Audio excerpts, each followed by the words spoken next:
la quoi lelo so comprendre dango maïma pesa mi lelo ezali richesse ya monene pour la vie ya moto uta ozali na nzoto ti mokolo nzoto kolongwa transformation na yo eza na place moko de choix na bokonzi na tata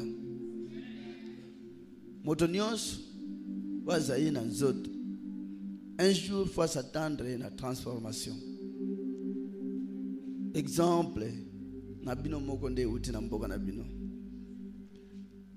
Pendant au moins à un certain moment, ba épave, ba bibende abandonné par-ci par-là. Il y a certains ba faire bibende au bal comme au tambola na pousse na ba pousse qu'on doit teka quelque part.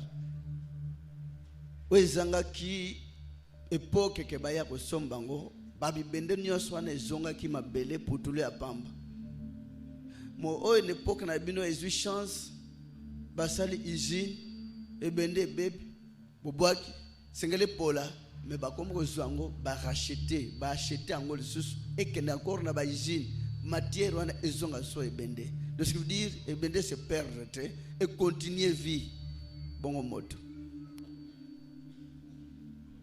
malheur na bo bazange liloba parce que bakozala lokola bibende oyo ezalaka basalelaka babwaka et komi nango mabele bomona ke bende mususu et se fondre tikali poussière ya pamba atezaki ya munene ekomi eloko pa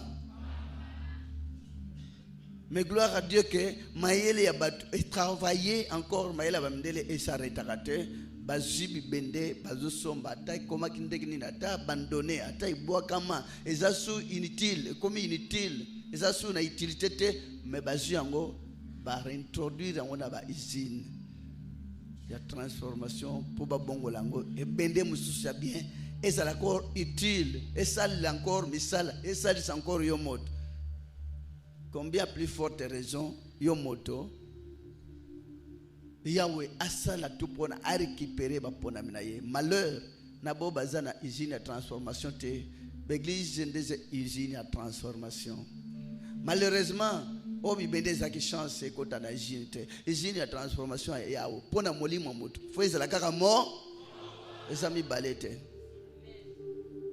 et qu'on se retrouve peu éparpillé par-ci par-là te jamais molimo na yawe akabola ngo bitene kuna pesi moi quantité kuna pesi 20% kuna pesi 30% kuna pesi 50 jamais Dieu ne divise pas et il n'a jamais divisé. Alors yo moto lilobo sili kozwa zongo lokola libonza na yo oye ko bikisa à tout moment nzoto te ko s'attendre tant de so sali nzoto te sali nzoto minimiser déconsidérer yango nzoto eza nango inutile za masse ya pamba ya poussière zo mema mais sali ya vie oya yo ya molimo o considérer yango na bandoto nyos bolota kinani akende kinani atikala kina mbeto wa kende ki wana akeinde gini a survivre ndengeni apporter ka image na ndengeni azaka na forme na yo ndengeni na bilambo lataka koma alors yango izana bilamba ko soma na magasin te e akana molimo les robino bandimbo comprendre en quelque sorte message yango comment mutazo tambule sika na yemo na musika mutu asa derrière ye mutu munene alumiki bakoko imaginer chaque seconde qui est derrière lui non lilobo bondime eza liloba solo ya watinda ka garde corps ya moto na moto soko zana bolingo makasi ata baza 5 ata baza 10 ata baza 20 cortège o epesa makana bino bandime liloba baya mokili bayebi kozwa yango te parce que ya bino eza spécial mais si que Satan pesa ka oyaye bato na ye modèle ya cortège mususu mais bayebi ko telema liboso na bandime liloba te. Mais comment bateau bazana misu bazo monda ke muta telemi mutu muke ya telemi balobi mutu aza derrière rien pe partout sikazo kende eza mate ya munene bino bo comprendre ngo boko isango lukola bayo boyo ikana bateau ipe suki kana na mitema te mais ça na bino lokola libonza eza na bino lokola souvenir tout le temps oza na problème il faut yeba ke oza yo mokote derrière ya quelqu'un Amen libota. Liloba on ko la pese za cadeau mission na bino mamoni malheur dans d'autres personnes ba mona ki ko te ba yoka ikuta atateke un jour quelque chose de meilleur boye ko bima. Et malheur na baninga musupo jusqu'à présent ba ozela e uta kuna po ba memangwawa mais yawa bimisi yango awa po ekende bipa inyo. Est-ce que vous êtes capable de véhiculer le message? Ce message que la pesi kaka bato mi tema o ya likolo nde bato ba comprendre ngo.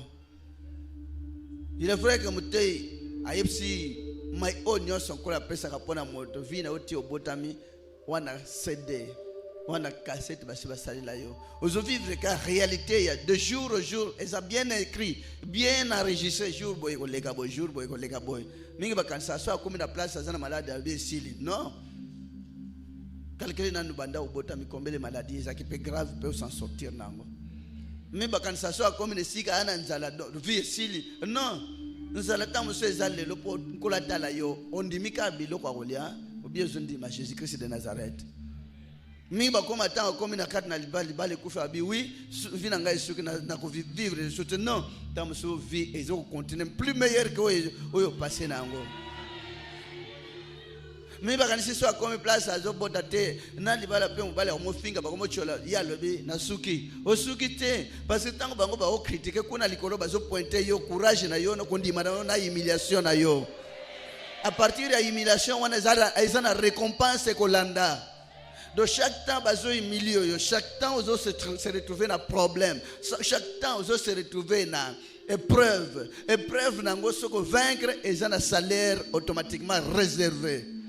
Salaire soko vivre au vaincre au longi au zongi si mabete au se venger te au zongi saka na kimia na yo et la réponse c'est pas na bongo ba kamwa. Liloba yepo te l'aksabino que ko s'acharner sur les autres. Oui, motana cassette mais motazana deux étapes, deux parties. De tio zawana Satan ndengo botam de chaque directement. Satan s'est joué CD yaye à réserver pour nayo. Do CD en zoto ezali, CD ya molimo ezali. So s'attacher mingi na nzoto automatiquement babano chelo ka CD en zoto zo contempler ka nzoto na nzoto. Yango moni CD ya nzoto ndenge bachengo na l'église wana ba otema te ya nzoto. Bazana réseau pour les CD réservé. Asi achia na makamnyo so za ko sepelisa. Ils ont nourrir nzoto espoir. Ils ont pesa nzoto courage. Ils ont pesa nzoto même ko ina moninga po a gagner na nzoto na ye. Est-ce que vous comprenez? CD wana lukule se tongama uniquement pour sepelisa nzoto.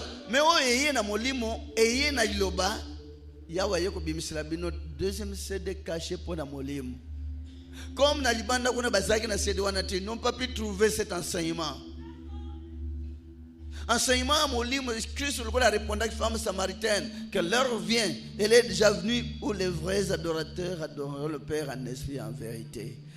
Dieu est esprit, il faut que c'est que l'adore en esprit et en vérité. Les gens sont ici batukuna adorer Dieu en esprit. Jusqu'à présent, ils n'ont pas de réponse. Alors, nous avons sali gêne, nous avons sali gêne. Pour nous avons pas ma camarade bonga. Adorer Dieu en esprit, cher ndé et comme à comment on yoko la chair. Si nous avons sali Seigneur, ngai bena, mon Dieu, alors na sambela en esprit, c'est le corps qui a bougé, c'est la bouche qui a parlé. Amen. C'est l'intelligence humaine qui a pensé. Il y a malobagnon sopi na monoko na yo croyant que tu as prié. Abi to prier en esprit donc tout rawana c'est un esprit c'est le corps qui bouge.